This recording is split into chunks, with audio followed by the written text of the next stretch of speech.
Okay. I'm not gonna play the audio on this. But I'm just going to just kind of to introduce what I want to talk about next, which is uh, whatever the heck is going on with the NFL.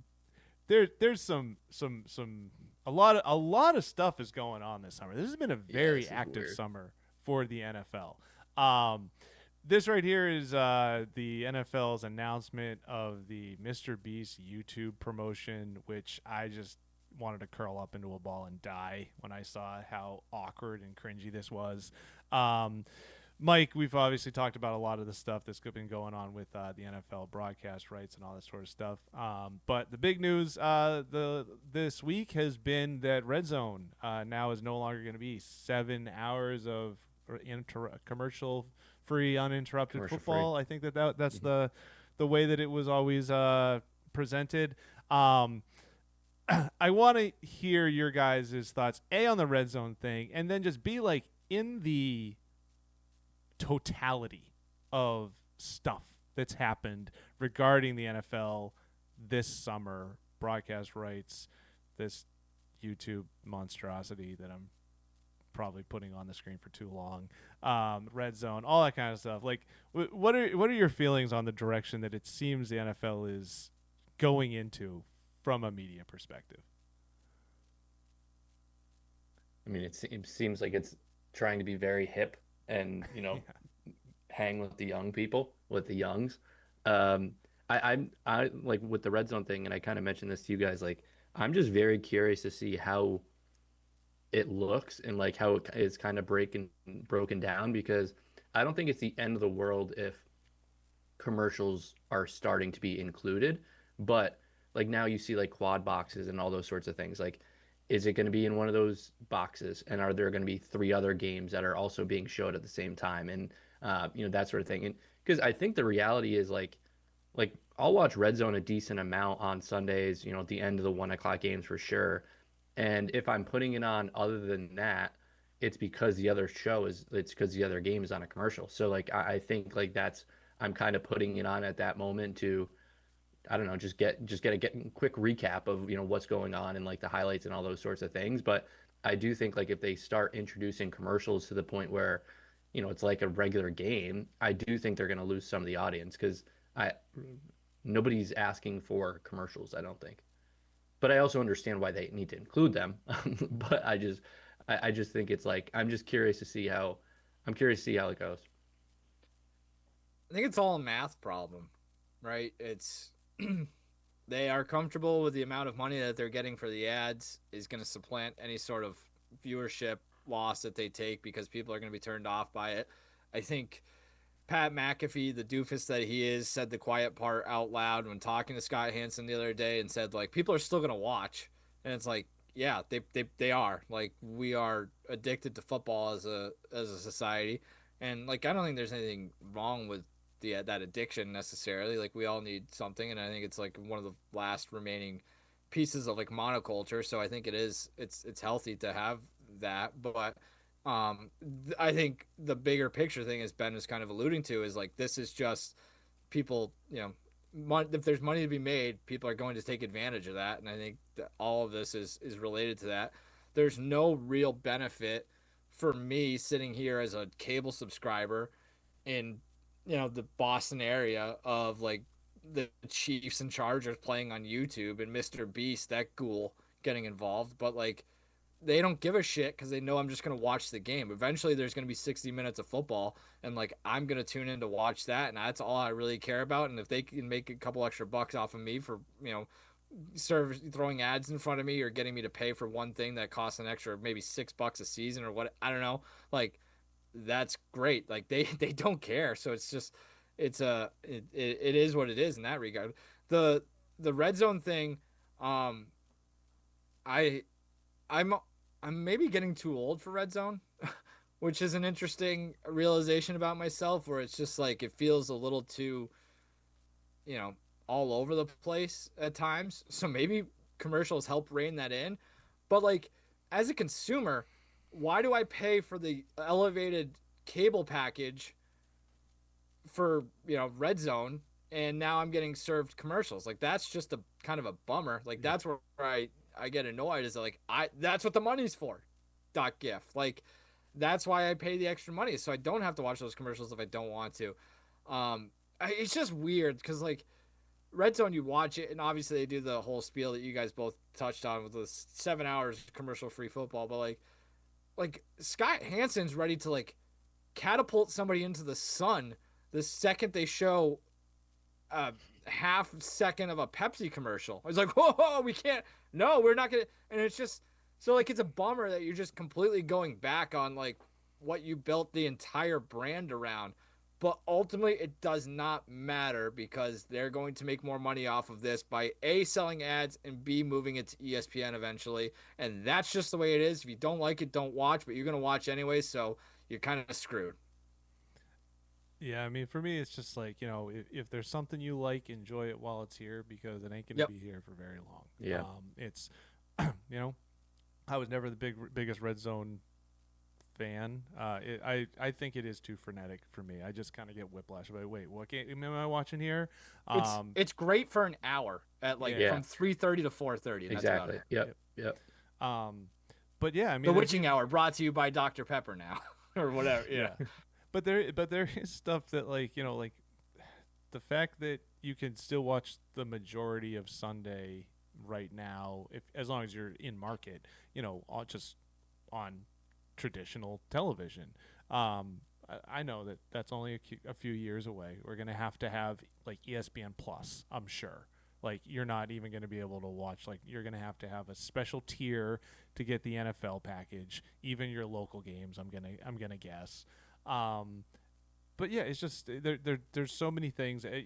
Part of what I part of what I like about NFL Sundays is that it is or it has been kind of like a cocoon away from that other pop culture stuff. That's Yeah. kind of a few hours a week that I don't need to think about Mr. Beast or YouTube or anything Yep. like that. And as long as I don't tune in for the Carrie Underwood opener on Sunday Night Football, you know what I mean? Like I don't even, there's not even pop culture, entertainment, or anything. So I think that that's tough because that is going to be impossible now that ESPN and NFL and Disney are basically going to be one and the same. That's tough. It is. It's tricky as like and Sean's in the same boat as I am. Like rooting for an out of market team complicates this too, and I think you do get that in football probably more so than any other sport where it's like I always thought I needed to have Red Zone so I could watch, as much of the Packers as I could. Maybe Sean and I are bad examples as people who root for two massively huge We are going to get teams to that. for That's how you know I what I want mean to like finish off, by the way. yeah, like I'm gonna watch. I'll get like 14 Packers games on TV this year, and like maybe that's just growing up and is realizing that like, I don't need Red Zone because to your point, Ben, at least for now, this Sunday in the Boston market, we're gonna get Patriots, Raiders, Packers, Lions, and Seahawks, 49ers. Like in terms of picking three games from the 8 game slate or whatever it is on Sunday, like that's about as good as you're gonna get from a viewing standpoint for 6 hours of football. So, maybe it's just, growing up as being content with that. And maybe I can stream stuff legally or illegally if I don't get my games. Yeah, once you realize that and you realize like if you're in the South, you get Panthers, Falcons, and Saints, Cardinals, you realize what college football is bigger than the Exactly. NFL. Yeah, Right. yeah. Yeah. It's a really good point. Yeah. All right, before we go, I do want to, as you alluded to, I'm gonna gotcha journalism here with a Packers fan and Cowboys fan. I want to get your guys' thoughts on the big trade that went down, Micah Parsons. All right, What Sean, trade? Sean, let's start with you. What are your feelings? If you need a minute to collect yourself, that's fine. No, I don't need a minute to collect myself. I did need a minute to collect myself for sure. I got the news right before I was going to meet friends for dinner, but And you canceled? no, but I did text them and say my only request for tonight is no Cowboys talk. And they obliged, which is nice. Um, I will say, so I think I've certainly tried to pull back on like my fandom for the team over the last few years because I really like was waking up on Mondays and Tuesdays after they lost and like I was heartbroken still. It was an emotional toll that I took. So I have tried to pull back. And I do think like this was one of the moves that cemented, okay, this is why you've tried to do this because it's a poorly run organization. I mean, it's a billionaire. There's nothing worth more than this franchise.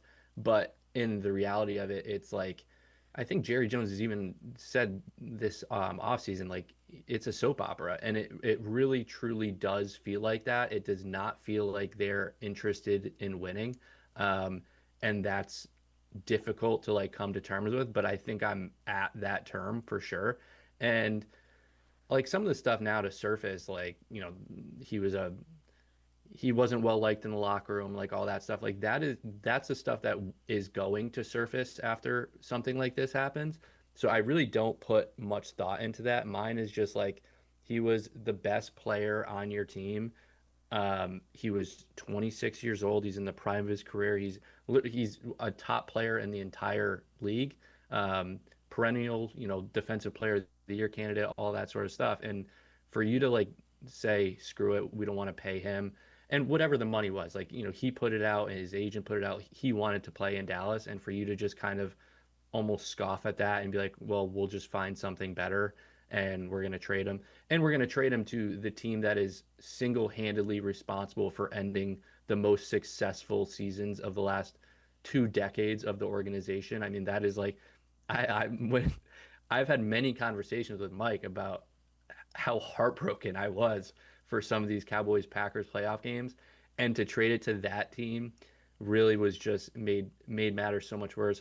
In addition to Mike, I have friends that are Cowboys or that are Packers fans, and it's just like it's really difficult. I think I've come to terms with it at this point, but it was like a really tough few days, and it's just I'm kind of now out on the Cowboys. I promise you that Jerry Jones wakes up on Monday morning and doesn't think about you at all. That's what I mean. He doesn't. Sad. It's not even thinks about me. He doesn't think about the game that they lost on Sunday. Like it just doesn't matter. This is sad. Um, so I will say, like, um, to the point about the Monday morning thing, like the Packers are the only team that I've rooted for my life that I still feel that way. I actually kind of I do get what you're saying, and like I think it's partially because I just have been separated from it with like work and working in New England sports. Like you're up close and personal with all of that, so like I still have that healthy disconnect. But yeah, there are times where like the Packers and they've found some soul crushing ways to lose big games over the years, where it's like you go to sleep, you wake up the next morning, and there's like that 15 to 30 seconds where you're just Where you shaking off the forget about the cobwebs game. and you forget that the game even happened. And then you're like, oh shit, that's right. The Packers lost Yeah. yesterday. And then I'm in a bad mood again. So I get that. I will say it's a telling sign of the situation that like I didn't even think to text Sean about this because like the Cowboys are so inconsequential and like that it just doesn't matter. Like I think I truly don't think the Cowboys matter outside of like the Stephen A. Smiths and Yeah. Skip Baylesses To of the the national world. media. Yeah. Yeah, which is like, and the ratings do say otherwise, so I don't want to totally dismiss their sway, but like I think it's more just at this point, just as many masochistic Cowboys fans that are like, it's Sunday, I'm watching it anyway, and I've grown up rooting for this team, and this is just what I do, and I know it's going to be bad, but I'm going to watch it anyway, and that's how the numbers drive up. Like they don't have in my opinion, nearly the amount of impact or significance that they've had for my since my entire life. And like, I do think this is a wonderful test case, and like the direction of professional sports in some regards, because I think there might not be a better run professional sports organization in all of the four American major sports, at least, than the Packers. And there's it's it's almost solely tied to the fact that they don't have an owner.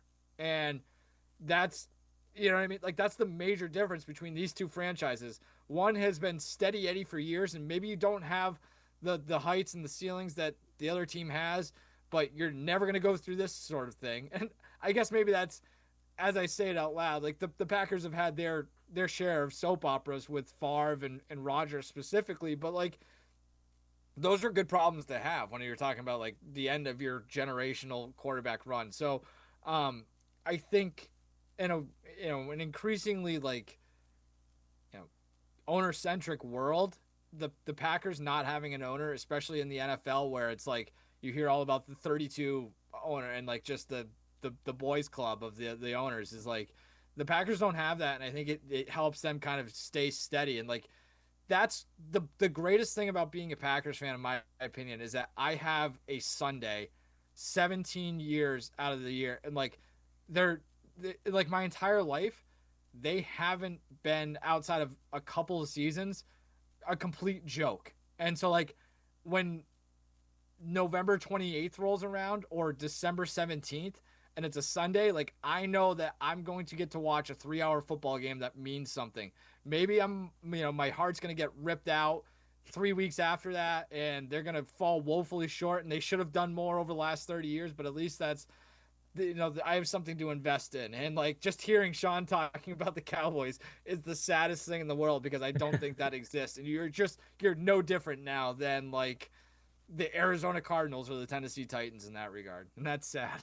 Just a lot more national media, just Yeah. a lot more national attention. Yeah. Yeah, I mean, I think it's good. It's a good point, though. You know, you talk about the end with Aaron Rodgers. At least the Packers made it to the end with Rodgers. Like the Cowboys didn't even make it to the end with Parsons. Like this is far from the end. He was drafted he was going to his 5th-year option. Yeah, it's so far. You made it to the end. I mean, outside of we'll give you like the last couple of years with like the Vikings, but yeah, I mean, you got a decade plus a Super Bowl each. The Cowboys didn't even get that luxury. Yeah. And I think like Jerry, and I've seen other people say this too, but Jerry was reflecting on like the Herschel Walker trade and everything, like and how that like ignited their next Super Bowl run and everything. And it's whatever. I get what you're trying to say, but if your draft picks turn out to be dog shit, then it really goes nowhere. And Also, like they're good at drafting. That shit shouldn't cross your mind 30 years later either. Yeah. Like that's not how to run business. Like it's like being like, well, I used to pay 78 cents for gas, so it's you know what I mean? Like it's just that's like that is as far removed from the current state of sports as it is to talk about like Red Auerbach fleecing the Chicago Blackhawks for whoever back in 1950 something. It's like no, that is ancient history from a modern sports perspective. They didn't even get that return either. Like they got. I love Kenny Clark, but Kenny Clark and 2 first-round picks for a guy who might be like one of the 3 best defensive ends in football. Yeah, it could be the 28th pick in the first round. Exactly. Yeah, exactly. It's gonna be outside the top 25 each of the next 2 years. So, well, all right. Well, probably 32. Sean, I'm sorry that you've lost your joy. I haven't lost my joy for life necessarily. Just my joy for the team. Your Monday mornings will be a lot more. Yeah, I will. I don't believe you. I was gonna say I'm gonna hold you to that. I will say. Let's circle back tomorrow morning. They're going to get stomped, and they're going to. They could very easily go, I don't know, 6-11, like something around that. Like, and I know that, and I will without a doubt say that last year was maybe the most joyful football season I've had because. Like my wife wasn't texting me on Monday morning like, how are you feeling today? Oh my God. Like those and I don't know if that text actually happened, but I certainly felt like that. Like there were miserable Mondays and Tuesdays and just can't do it anymore. I'm just too old. I don't know if it's just an age thing or whatever, but like there's literally times that I'll like forget like later that afternoon, like whether the Patriots won.